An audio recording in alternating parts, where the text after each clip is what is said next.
very important thing is this story. There are only three-dimensional characters in this story.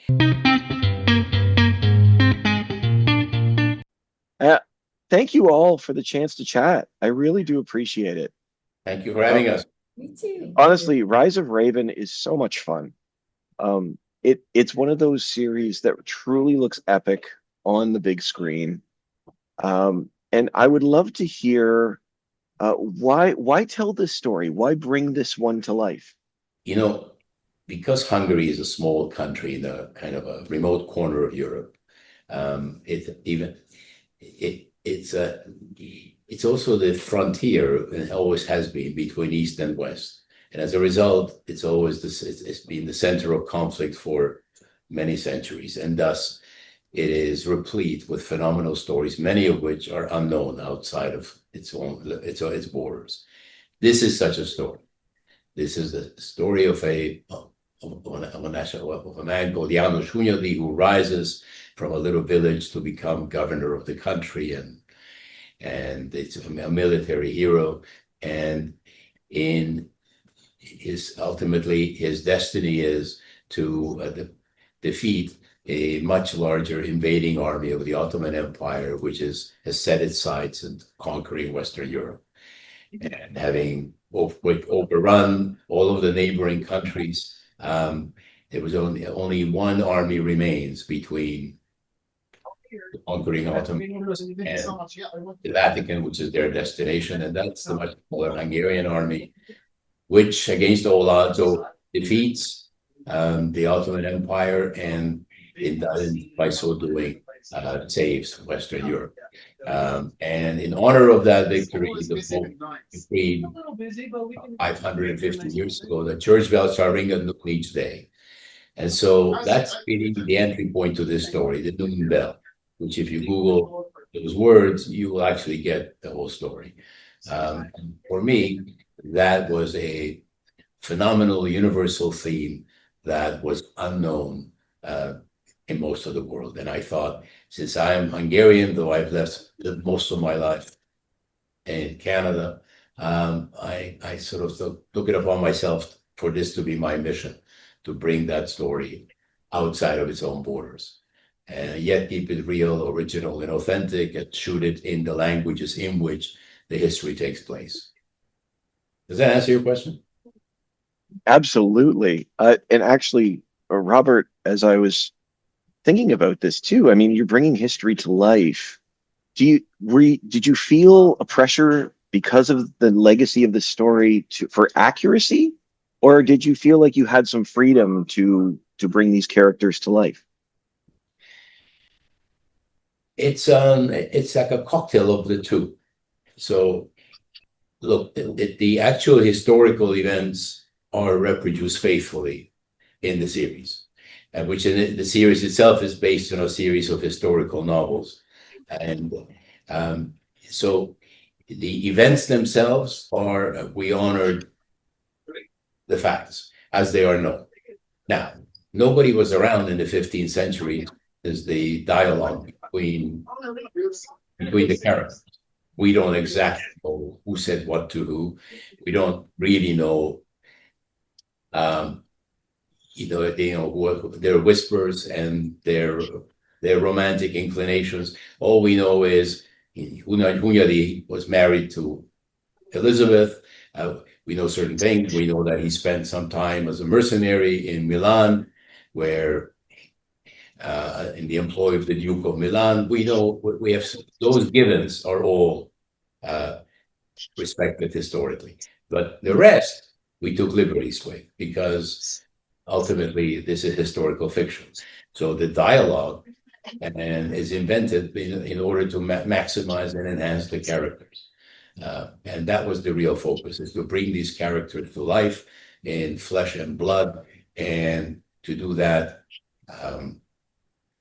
those sitting next to me took over. We see this world, and Hunyadi, am I saying that properly? Hunyadi? What? Yeah. Yes. He sort of stands out amongst these other men who are backstabbing, and there's a sense of honor to him. But in your mind, what makes him unique in this world where betrayal is so common?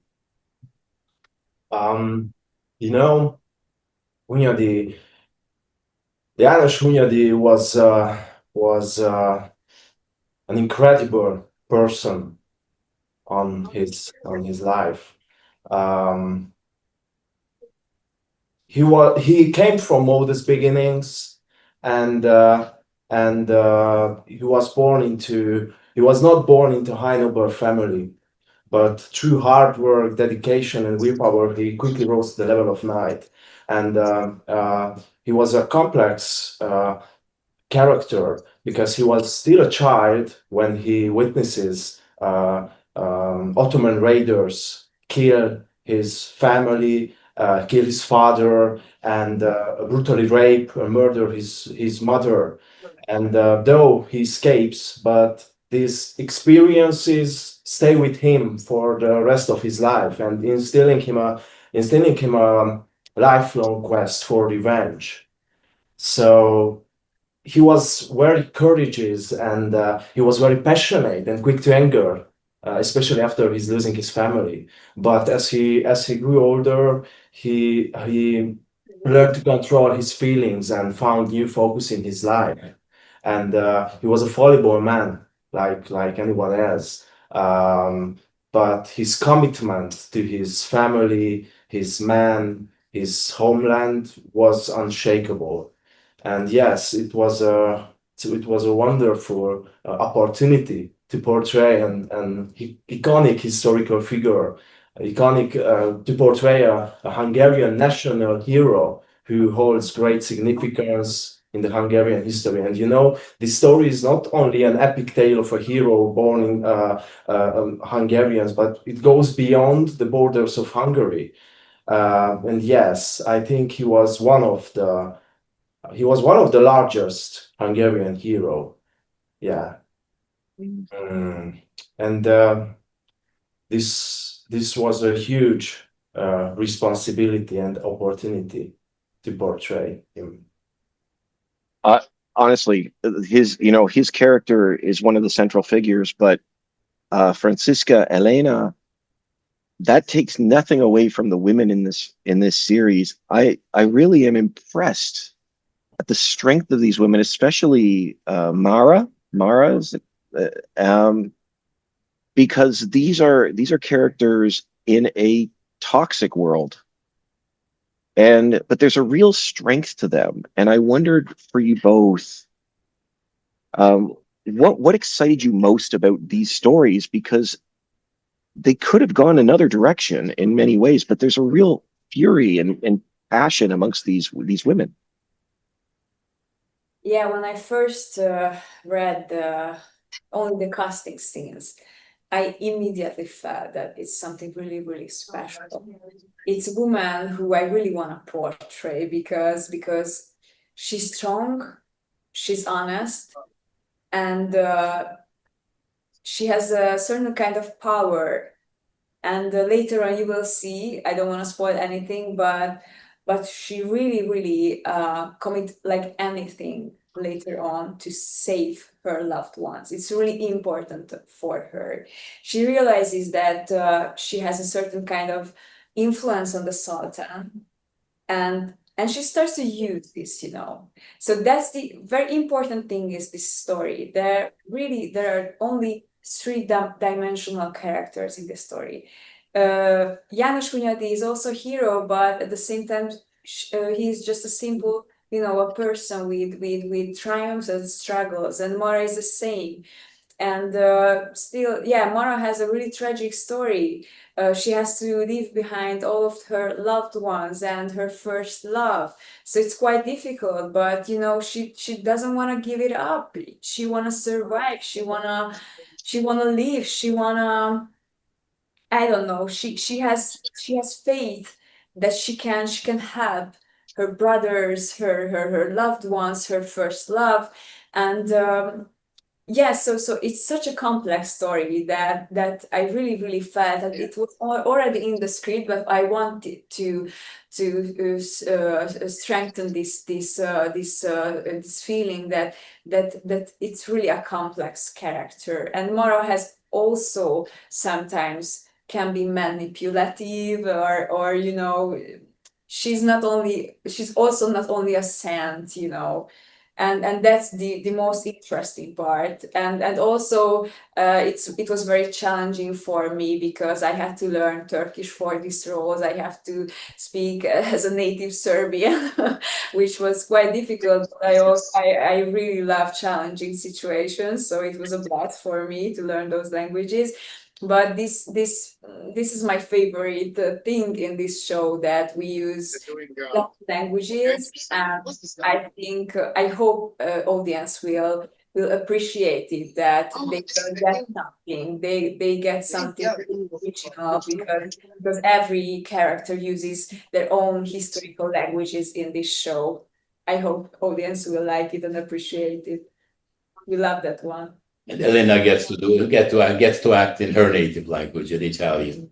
Yeah, I do, which is very rare, and I was very grateful that I got to do that. And my character comes in the third episode, and the third episode is entirely set in Italy. And I always think, you know, if people are so fascinated with the country, then why don't they want to fully like be immersed into that country? And part of that immersion is also hearing the language, and yes, and I think this series does that successfully, and I think it's wonderful that we got the opportunity to act in our own languages and really tell these stories. You haven't seen episode 3 yet, then? Yes, I've seen the first 3 episodes. Yes. Oh, you've seen 3. Great. Yes. And I love the series is beautiful. It's it's like I said, it's sweeping. The scope is there. The characters are solid. And I'm really looking forward to seeing where the journeys go. So honestly, thank you all so much for the time. It really is a lot of fun. And knowing that the depth of history behind it makes it something special. So thank you so much for the time. I really appreciate it. Thank you. Thank you. Thank you. Have a great day. Have a great one. Bye-bye.